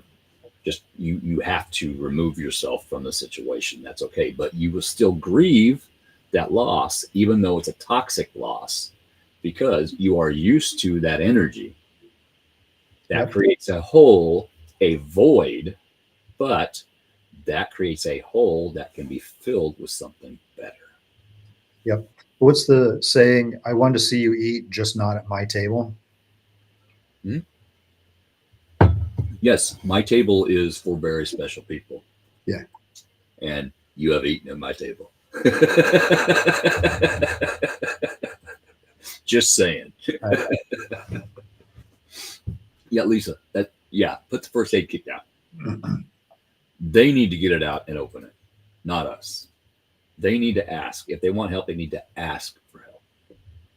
Yeah, we can't control what other people do, say on any of these outside influence. Like, the only thing we can control is how we respond to it. Mm-hmm. And that's on us. And it doesn't matter what it is, the toxic job, the toxic relationship. Yeah, that outside stuff shouldn't be happening. Right. But we can't control that. We can only control our response to it. And the biggest struggle relationship wise from my clients is when one person comes to me because they want to work on themselves, but the other person has no desire to. But they've been married a long time, they've got kids, and like, what do I do? Like, you just focus on you. Hopefully the other person will see what's happening and want to jump on board, hopefully. Yep. But if they don't, at some point, you have a decision to make. I mean, that's really kind of what it comes down to. Yeah, and it's their decision. Do they want to stay in the negative toxicity? Yep. Or do they want to move on and help to heal themselves? And in fact, from my encounter, from one of those interactions, I posted, that's where my quote of, oh shoot, what is it? Sacrificing your own happiness for somebody else's desire to be miserable is self-sabotage. Absolutely. That's where that comes from, because I was working with a wife.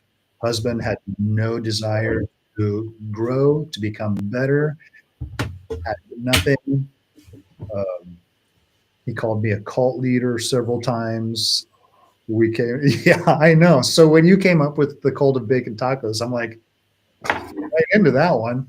Yeah, that is the entire reason I came up with that Facebook page, the Cult of Bacon Tacos, is because I was accused of my group, my paranormal group. We were accused of being a cult and brainwashing this woman into moving to Nebraska. Yep. I'm sure you did. No. This woman cried wolf. And what's interesting is once everything was said and done, that's when I got the real information about this person. Mm-hmm. That's when I learned a lot about this person. That's when I really started to understand this person. And we talked about the victimhood mentality earlier. Yeah. It is a thing out there. The empath narcissist relationships, they tend to draw each other in. And I have been on both sides of that fence. I am an empath. I'm a physical empath, emotional empath. The list goes on. But I've also been the narcissist in a relationship. But I have been the victim of a narcissist in the relationship. Right. And that really helped me learn. So I used to call it a curse. It's a gift. Thank you, Spirit, for putting me on both sides of the fence. Because if I wasn't put on both sides of the fence, I wouldn't learn how treating somebody that way makes them feel. Right. And I don't ever want to make anybody feel like that again. Right. My next relationship, I want somebody real. I want somebody who can be honest with me. If there's an issue in our relationship, sit down and talk with me about it. Let's figure it out. You know, I would rather do the work than start over again. Yep. I started over enough. I'm done starting over. I want to build something. It's time for the empire. What's that? It's time for the empire. Yes. Yeah. Instead of the basement. Yeah. Oh man, this is really getting deep with me, going back through things, and it's actually helping me. A number of years ago, all this would have triggered me, and I'm like, dude, I gotta go. Can't do this. No, now it's like, okay, you know what? I'm seeing everything. I'm seeing new things. I claim victimhood. Well, guess what? Yeah, stuff happened to me. But I eventually picked myself up, said, okay, you know what happened? Let's move. Let's go. Let's grow. Yep. What is the meaning you're giving it? And you got to own it. Own it, control it, change it. We get to decide. Mm-hmm. We do. We get to decide our mindset. When you wake up in the morning, you get to decide what kind of a day you're going to have. If you wake up on Monday and you say it's going to be a shit day at work, guess what? It's going to be a shit day at work because you put that intention out to the universe. That's it. I piss off people by saying that your depression is a choice. Yeah. No, it's not. Yes, it is. Yes, it is. It really is. Hey, Robert, there you are. Thank you. What's the topic about tonight? There really is no specific topic. Kelley Meyer, my guest, is a self-help coach and teacher, and we're just talking about different topics. If you scroll up in the comments, I set some links up there to his Facebook pages and stuff like that, and there is actually a freebie, so you might want to scroll up. If not, I will be posting them in the comments again. In fact, I should just do that right now. It's called copy and pasting drives me nuts sometimes. ProjectFindYourFire.com is his website. Yeah, if mindset is cool to you, you might want to watch the replay of this one. There was a Absolutely. lot going on early. We got right down to business. We did. We did.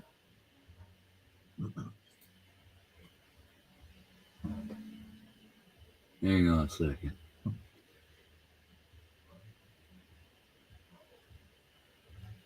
Well, why didn't that one?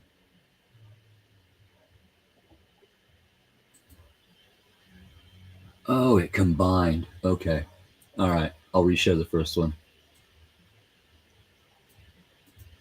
Tech issues. Gotta love them.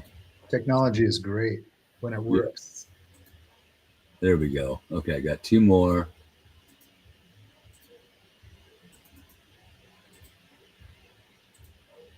Oh, that awkward radio silence or video silence.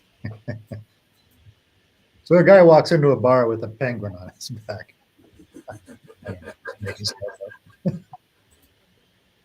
I walked into a bar one time and it hurt. All right, that last one, this one, projectfindyourfire.com/7 steps. That's a freebie. That's the freebie. That is a freebie.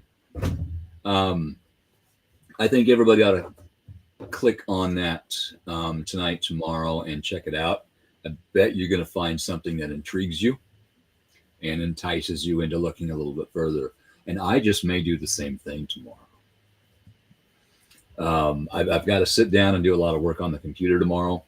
So I may just do that as well. But I know I'm going to get frustrated on my computer tomorrow. But that's okay. I get to choose whether or not I get frustrated. That's where we work. We get to choose our emotions. We get to choose. When you wake up, you can tell yourself it's Monday. It's going to be a shit day at work. Guess what? Universe hears that. Guess what? You walk in, it's a shit day at work. Mm-hmm. Now it's Monday. Okay, cool. New week, new beginning. We call it a new beginning. When I wake up in the morning, I tell everybody, good morning. My guides, my spirit guides, my spirit animals, my dog, my cat. And then as soon as the sun comes up, I walk over to the window. I say, good morning, sunshine. Thank you, spirit, for another day. And I say it just like that. And I go to work. I pull in that parking lot. I'm like, you know what? Whatever happens, I'm going to get through it. It's a good day. And I've had a lot of good Mondays doing that. Yeah. I've had a lot of shit days doing that too. And that's okay. But I know whatever happens, I'm going to get through it. 5 o'clock's going to roll around. I get to go home, pet my dog, pet my cat, do my garden, do my yard, whatever. And then the next day is a new day.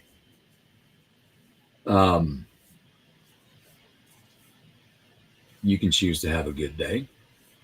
You can choose to have a not so good day. And even if it's a not so good day, try to learn from it. It's always about learning. Every day's a good day. It's about those learnings, the successes of failure, which is a keynote that I give. And there are a couple rules about failure and making successes of them. And in order to fail at something, you have to, number one, you must reduce your mindset to perceive falls as failures. Yeah. We're all going to fall, right? But if every time you fall, you see it as a failure, that's number one. Number two is you must give yourself permission to fail and make failure an option. Somebody asked me once, if you could do anything in the world and not fail, what would it be? And my brain went, well, I'm not going to fail because it's not even an option. So I guess I could do whatever I wanted to. And then number three, you must make a conscious decision to not learn from the event. Right. Learning is an innate human activity. Babies in the womb are learning sounds, their parents' voices, music. Nobody taught them how to learn. So in order to not learn, you have to make a conscious decision to not learn. Yeah. If you do those three things, make a conscious decision to not learn, reduce your mindset to perceive falls as failures, and give yourself permission to fail, if you do those three things, then you can successfully fail. But that means that you have made a conscious decision in your life to fail. My conscious decision is I don't fail. I have learning experiences. Yep. I don't have mistakes. I have learning experiences. With my TBI, does that experience have to happen multiple times sometimes in order to get through and sink in? Yep. Yes. If I'm reading something, if I'm reading an article, I can read a paragraph 5 times and not be able to tell you what it says. Yeah. But 6 months down the road, it'll click. My brain works different than other people now, and that's okay. I've learned to accept that. I used to think I was the victim in the situation. No, it's just I learn differently than other people, and that's all right. It takes me a little longer. That's okay. I want to learn more about numerology. It took me several years to learn Reiki. Cool. Guess what? I did it. Numerology, I've been learning on my own by reading articles and listening to videos. I got a book in there on my nightstand by my bed that I'm going to start reading before bed. Because when I read, it puts me to sleep. And I know this, but, I've actually thought about going back to school for psychology. And then I looked at the prices. Right? And where I'm at right now in my life, that's not going to happen. I had to do some things to get some things, and it's going to take a while to recover from that expense, but that's okay. It was needed. It got done.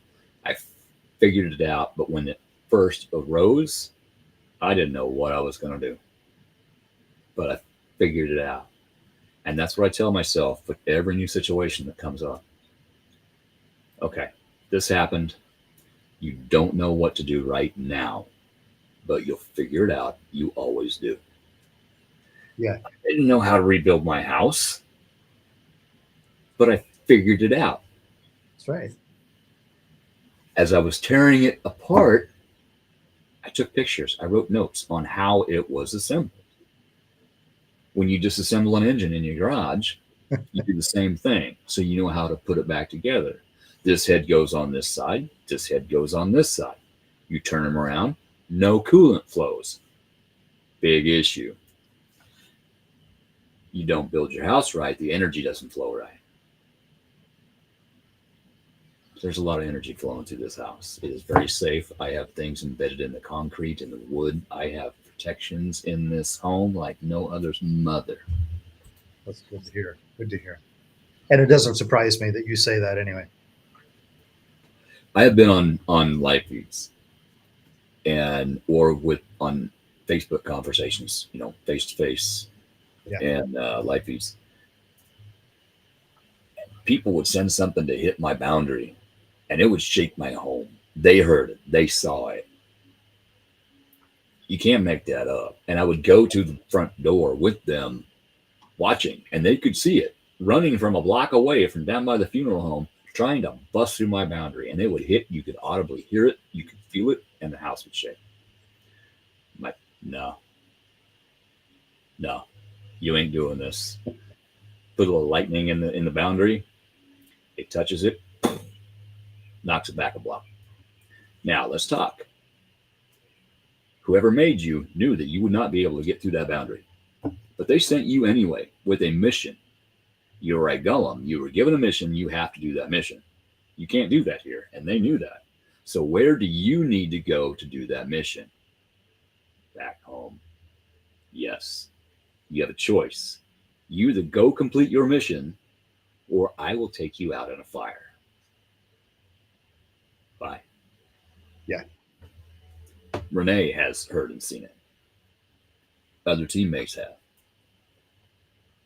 A lot of people don't believe in that stuff, and that's okay. Well, sure. I believe that on a daily basis. I also deal on a daily basis with what you deal with, helping other people. And sometimes just listening to somebody can help them so much because they get to hear their own voice telling them their own problems. And eventually that sinks into their subconscious, where your subconscious is working 24/7 and your conscious is only working when you're awake. So you're going to work through that issue, and eventually you're going to see a solution. And then you get to decide if you take that solution. One thing I love about decisions is that this occurred to me, a little while back, and I don't know why it didn't occur to me earlier, but a few years ago, I realized that we have never, even you and I, and anybody actually, but you and I have never made a bad decision. No. At the moment that we made the decision. It's always after the fact. We're like, damn, that sucked. That hurt really bad. But at the moment we made the decision, nobody ever said, hey, this is a really bad decision. I think we should do this. Nobody ever says that. They're like, hey, this is going to be really fun. Or, hey, this is a great idea. And then afterwards, like, no, now I'm in ER and that wasn't a good decision at all.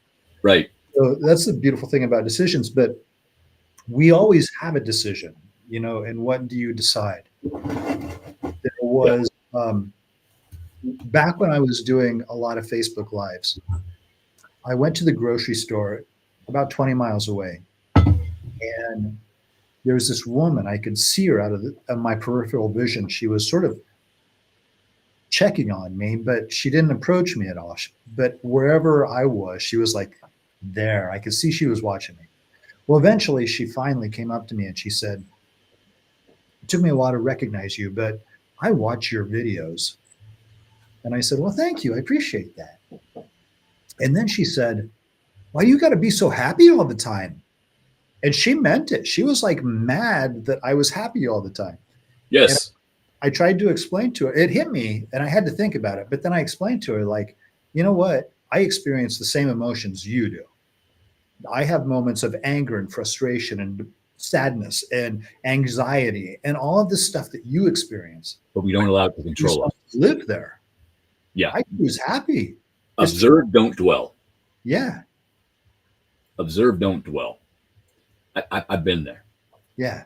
They try to drag you down to their level because they refuse to make the decision, to make changes. Therefore, you can't be happy if they aren't. Right. Yep. It can happen in relationships, stranger walking up to you in a grocery store, somebody walking in a Napa, just saying. They will try to drag you down. Yep. When you raise your vibration and your light shines through to other people. Yep. Some people look at it and it's like, no, that's too bright. I got to go over here. Yeah. Some people, oh, look at that. But that makes me mad that they can do that and I can't. But other people, hey, I think I might want a little bit of that. How can I get some of that? Hey, hey, you, how can I get what you got? Yep. Well, let's talk. You want some help? Yeah. Cool. Not F you for being so happy. Yeah. It's a thing. And I'm going to get to a comment real quick here. Don't mean to step in, but Case, I saw you comment. I think I've fallen from a winner mentality to victim, even without thinking about it. You don't have to think about it. You don't have to think about it. It can be instantaneous. All this stuff is happening to me. Boom. Okay. Yeah. But what is that teaching you? Where is that telling you to elevate yourself? Is that telling you to look for a different job or learn some skills so you can find a different job? If it's about a relationship, look at the relationship. Is the relationship worth saving? Is the partner agreeable in doing the work to save it? If they're not, guess what? Just save yourself. Right. Were they on when we were talking about meaning? Because that was a big thing too. He just jumped on. Okay. Yeah, he just joined in. So you may want to. He's a good kid. Oh, you're a winner. Of course you are a winner. Everybody's a winner. Yeah. Listen, I want you to right now give yourself a high five. I am a superhero. Everybody go. I am a superhero. So one of the I am Batman. There you go. There you go. One of the courses that I did, it was an undergrad level human behavior course. And the assignment was we were to walk around campus for an entire day as somebody who was depressed. And we had to journal about how our day went. And the day sucked. The day sucked really bad. Like I was a victim. Everything was happening to me. Like my life, by the end of the day, I was ready to just be done with life. Like it was that bad. So the next week, a few classes had passed. The next week, we were to walk around campus as a superhero. Walk as a superhero, breathe as a superhero. You are the superhero. Everywhere you go, you be the superhero, and journal about it. And as I went through, like my senses were like on hyper alert. Like I was hearing things like from 2 blocks away, like somebody opening a drawer. I was like seeing things through windows that I could never see before. Awesome. Like I was on top of the world. And that's all it was, is the mentality of how you carry yourself, your physiology, the language you use to yourself. That all changes your mindset. It's really simple to change how you feel. Yeah. When you aren't feeling good about yourself, what do you do? Yeah. Stand up. Be proud of yourself. Because you may be going through some things, but guess what? You're going through some things. Superheroes go through things. And you've gotten through them. And Yes. it's taught you. If you think about it, it has taught you. Rely on yourself and your past experiences to learn about your current experiences and possible future experiences. But if you are too scared to do that, and fear is okay. Oh, yeah. Fear is okay. It just means that might not be the day. But you need to look at yourself and say, you know what? I have accomplished things that I thought. Go ahead. One of the things that I remind people too is fear is okay, but fear means you're getting into what is the unknown. Yes. And people don't fear the unknown. People fear what they believe about the unknown. Think about when you were a little kid and you had to walk through that little bit of foresty area to get to the house, or, you know, you're cutting across the vacant lot in the dark to get back home. Yeah.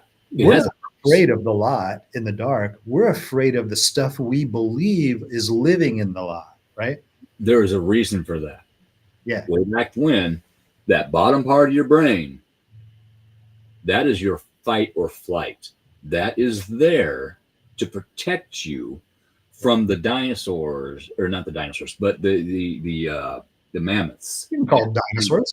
Yeah. And the saber-toothed tigers that you had to battle against for food and to protect yourself from.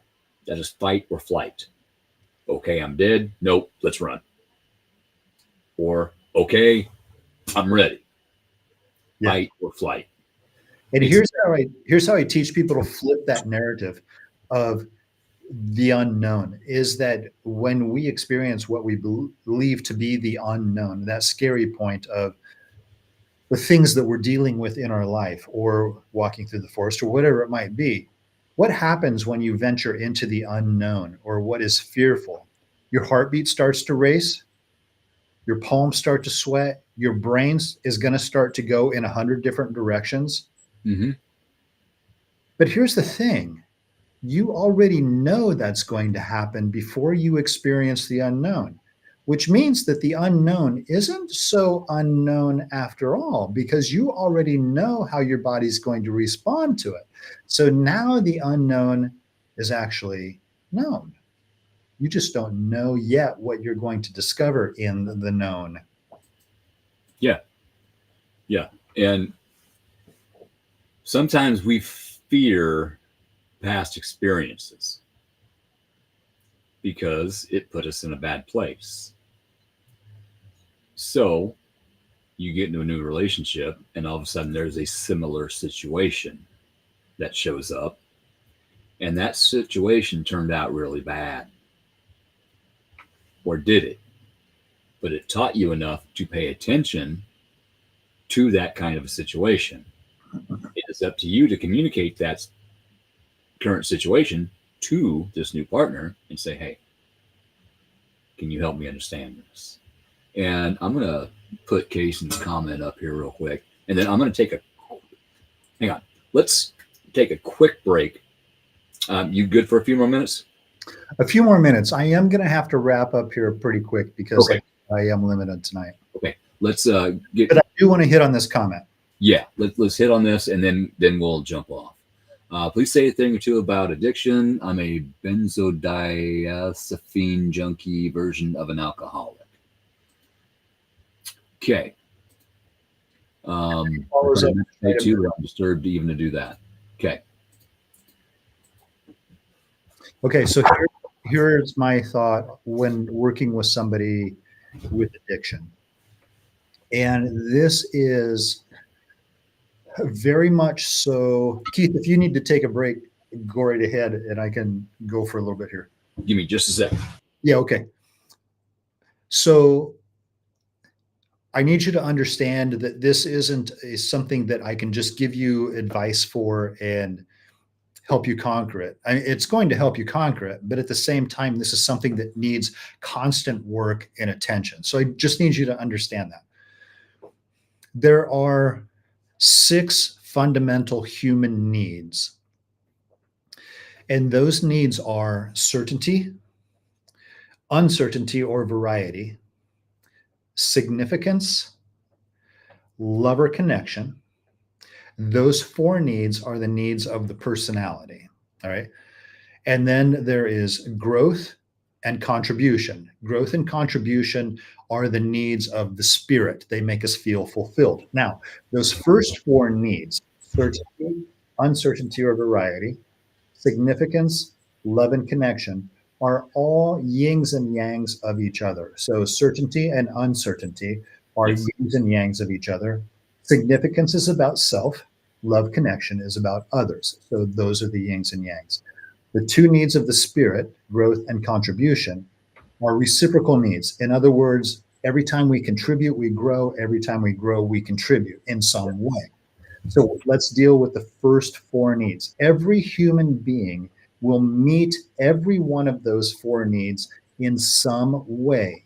We as humans will lie, cheat, steal, do whatever we have to do, but we will meet all 4 of those needs. The only difference is which need is prominent to each person, because everybody is different, and how we satisfy those needs. Now, when it comes to addiction, anytime you meet 3 or more of those needs with a single action, you will create an addiction. There are good addictions and there are bad addictions. And you're talking about a negative addiction. So you are meeting 3 or more of your needs with your action. We have to figure out, you have to figure out, which needs are you meeting? Certainty. Does it make you feel certain? Is it your safety blanket? Is it your comfort zone when you do that? Smoking. Yeah. When I was a smoker, I felt really comfortable. I felt good. That was my safety blanket. That was my security. When I needed to go and sort of collect myself, that's where I went. Uncertainty, variety. Did I get that from smoking? Yeah. When we had to smoke in between classes at school, that was exciting. That was variety. We didn't know what was going to happen. No, get caught. Yeah. Significance. How does that make me feel about myself? Does it make me feel important? Does it make me feel like I'm part of a group because I'm a smoker? Yeah, for sure it did. How about love or connection? Did I feel some sort of a connection with my cigarettes? Oh, absolutely. I satisfied all 4 needs. That's why I was addicted to cigarettes in this example. And that's why you have this addiction to what you're addicted to, because you're meeting 3 or more of those needs. The way to break an addiction is to substitute something Substitute a different way to meet your needs, but you must meet them at the same intensity. Yeah. In other words, somebody who is addicted to skydiving, you know, the adrenaline junkie, if they want to stop being an adrenaline junkie because they fear for their own health and safety, that's a good reason, right? But they must find something to substitute that meets it at the same need. So instead of jumping out of airplanes without a parachute, you have to find something that is just as intensive, but is safer to do, which is the hard part. Yeah. For me, when I started my stop smoking campaign for myself, I knew it was a habit. And I thought if I just substitute another habit, that I could break this habit. And so I thought every time I want a cigarette, I'm going to start doing push-ups. I'll do like 10 push-ups. I'm not kidding you. I would do like 1,000 push-ups during the course of a day. And I'm not even joking. I would have a cigarette while I was doing push-ups because it's not meeting the same needs and it's not meeting at the same intensity that I got from having the cigarette. Yeah. So that's the trick. You have to find some way to get certainty. You have to find some way to get uncertainty or variety in life. Variety is the spice of life. That's exciting, right? We need the comfort. We need something that's exciting that lights us up. We need something that makes us feel fulfilled, like, you know, like we're important. So find something there and find something that you can give to others, like you can live out to others. You can better other people's lives in a way, but it must be at the same intensity that you get from whatever your addiction is. Yeah. Some kind of new hobby. Is there something you've wanted to try for a long time, but you just haven't done it? Something that okay, I'll do this. Yeah. I have plastic model cars that use model glue and paint, you know, to put together. I used to do so many of those when I was a kid. And over the years, I stopped doing them when I graduated. And over the years, I collected a few. I got a Mustang 2. I got a Pinto. Got some other ones. They're all Fords, naturally. But they sat. And my son and I started doing a couple, but we didn't get them done. And so they sat. And then the fire happened. Guess what survived? Very few things survived that fire, but they did. They're in my closet. I moved them to my closet from my basement. That's one step. Okay. Next step is getting some room cleaned off on a flat surface. Okay. That is in the works. I've been working on that this weekend. And then I'm going to get them out. And I'm going to get the model glue out. I'm going to get my paint brushes out. And I'm going to build me a car. I'm going to let my little kid out. Yeah. I'm going to ask my little kid, hey, what do you think about this? What do you think about that? And I'm going to say to my little kid, not my son, my little person, me, my little kid. Hey, I'm sorry I couldn't be there for you back then, but we're okay now. I can be here for you now as I'm doing this, as we are doing this. I'm going to tell my little kid, you got this. You survived. You did good. You prospered. My hair's standing up. I'm going to have that conversation with my little kid. And sometimes seeing what allowing ourselves to see, feel, and understand what our little kid went through at that time will allow us to see that we did not have the skills in order to survive that situation at that time. So we survived it the only way we knew how. And that transfers into our future.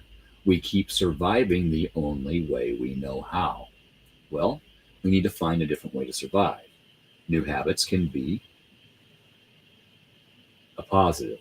New projects, it can be positive. But again, I don't like change. So one day at a time, I made a step. I moved them from my basement to my second floor in my office closet. And I did that after I got the door on that closet. Steps. one thing at a time. Set goals. Okay, before I do this, I am going to get all my doors put on. Yeah. Took me a long time, but I got doors. Yes, you do. I have things A in lot my of things. You got a lot of things you didn't have a little bit ago. yeah. I got a floor on my Yeah. second floor that I'm sitting on. Baby steps, and don't be afraid to take time to get something accomplished. Don't think you got to snap your fingers and get it done. But It's- don't wait to start. Right. Start thinking about it in a positive way. Okay, I am using these substances for this effect, for this reason. Understand your addiction. Take that demon, learn its name, and make it your bitch. Okay? That's a great way to say that. Yeah. Once you dissect it and you can understand it, then you understand how to fight it. Now, if two countries are in war, they study each other's tactics before they make any moves. So, study your own tactics. Study your own day-to-day The pattern. routine, your Yep. patterns. Okay. When I come, I'm gonna be honest with you. When I come home from work, I get home about 5:30. 6 o'clock is beer 30. Now, why is that? Because I have brain damage. My mind rolls a million miles an hour, 24/7, and I can't sleep. Okay. So I have a 6-pack, shot of tequila, 10 o'clock, I'm ready for bed. I go to bed. And then I wake up at 5:30 in the morning, 5:30, 5:33, 5:34, before my alarms go off. I had to relearn my entire life, my entire schedule, my entire internal clock when I quit my last job. Worked for a couple years on my house, not working for anybody because I could pay myself. And then I got scammed out of money and I had to find a job, and I got a job. It's a factory job. And guess what? I got to be there on time. So my new boss was nice enough to allow me a month or two before I started. I had enough to get by in order for me to relearn my schedule. I experimented with trying different things, different times, different amounts, whatever. And I found the right combination for me. Now I'm still working on that. I'm still working on that change, on the mental thinking, on what I can use to help me get to sleep, more natural, healthy means. It's a constant thinking pattern. I'm always looking for new knowledge. The most knowledge I need to know is about myself. Why can't I sleep at night? Because since 6 years old, I was used to going to sleep at night with things going bump in the night. I don't have that anymore. So now I use a fan or a TV or the radio as my emotional background noise. It helps, but I haven't solved the issue yet, so I'm still looking for my answers. I'm still allowing Spirit to help me and guide me in order to get there, and one of these days I will. But it's up to me. One thing that you mentioned is our patterns and routines. And we have to remember to help this guy is that everything we do, everything everybody does in life is a pattern and a routine. Understanding your pattern, like you're just talking about, is key. The easiest enemy to defeat is the one that you've prepared for. Yeah. Most times that enemy is us, right? Just like Keith says. And so understanding the pattern, like smoking. What's the first thing you do in the morning when you wake up? I know because I went through this. You have a cigarette. What's the first thing you do when you get in your car? You have a cigarette. What's the first thing you do when you're done eating? You have a cigarette. What's the first thing you do when you get out of your car? You have a cigarette. What's the first thing you do when you leave your work? You have a cigarette, right? That's all pattern. Everything, all that addiction is meeting your needs, but you're doing it in a pattern. And if you can interrupt your pattern, and it doesn't matter if when I'm working with people, if it's an addiction, if it's depression, anxiety, fears, phobias, angers, whatever it is, I have to find your pattern. And when I can find your pattern, I will interrupt your pattern. And if I interrupt your pattern, that forces your brain into a new way of thinking. One of my favorite experiments is I like throwing people off guard. So whenever I get into a crowded elevator, I am on purpose the last person on the elevator. Now, when you get on an elevator, what do? You go in as far back as you can go, and then you face the door. Yeah. Not me. I'm the last person on, and I face the back wall. So everybody now is staring at me, and I'm staring back at them.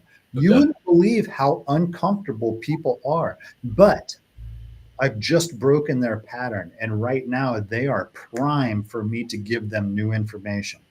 I just want to make them uncomfortable because I think that's fun. And so, but that's all it is. It's just breaking patterns in simple way. Sometimes when people are very upset at me, they're starting to holler at me for whatever reason. I'm like, did you get a new haircut? It looks really good on you. I just noticed that. And then they're like, what are you talking about? No. Yeah, no, it looks really good. Who did that for you? Because I broke their pattern. Now they don't even know how to respond about their anger anymore. Right. So, and the same is true for your addiction. Discover your pattern, just like Keith was talking about. Discover how your body is working, what spirit, what universe is all feeding you, and how you're responding to it. Understand that, and then just bend it just a little bit. It doesn't take a shock.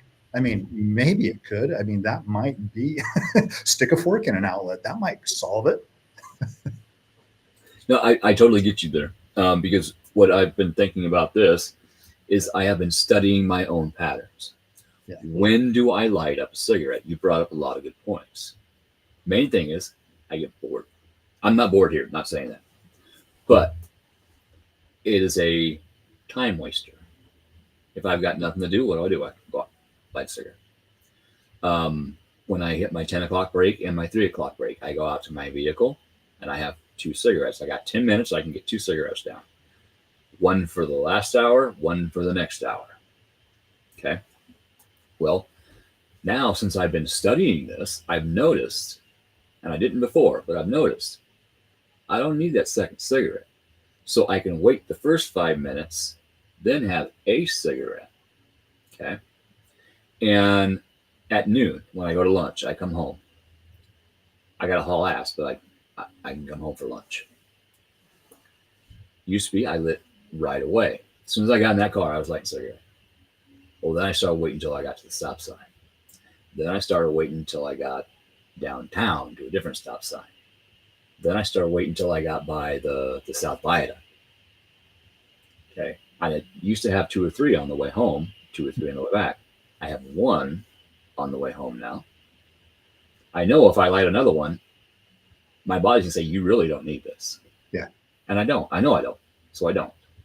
Now on the way back to work, stressful situation, I may have 2 or 3. But I'm noticing things about it, and I'm admitting it. Okay, yeah, this is what you do, and it's a good thing that you're noticing this, because that's going to help you change your pattern. You know, you can wait a little bit. When I'm talking and bullshitting and stuff, it's a thing. Yeah. But do I have to? No. Can I wait? Yes. Does it get uncomfortable to wait? Yes, it does. Physically, withdrawals. I get withdrawals from nicotine. I do. I admit that. I am addicted to this like no other's mother. Even Ozzy Osbourne said that out of all the drugs he got addicted to and quit, this was one of his hardest. Mm-hmm. But he did it. Maybe part of the cure for you is instead of lighting up, chew on it, because you're still getting the nicotine, right? So eat the cigarette instead of smoking it. Start doing that. I've tried that. I've tried chew. I've tried this. I've tried vaping. No. Vaping, I don't like the chemicals. Chew, I don't like the taste of it. I I don't like the taste of tobacco in my mouth. If there's a piece of tobacco on the end of it and it gets my tongue, I about gag. So I understand your point and I appreciate that, but that's not an option for There me. is something comforting about the warmth. I get it. It's something different than just breathing. It's a different experience. It's something different. It takes your mind off of things. When that nicotine hits your bloodstream and then it hits your brain and you let out that dopamine, I think it's dopamine, that happy chemical, everything mellows out and you can breathe again.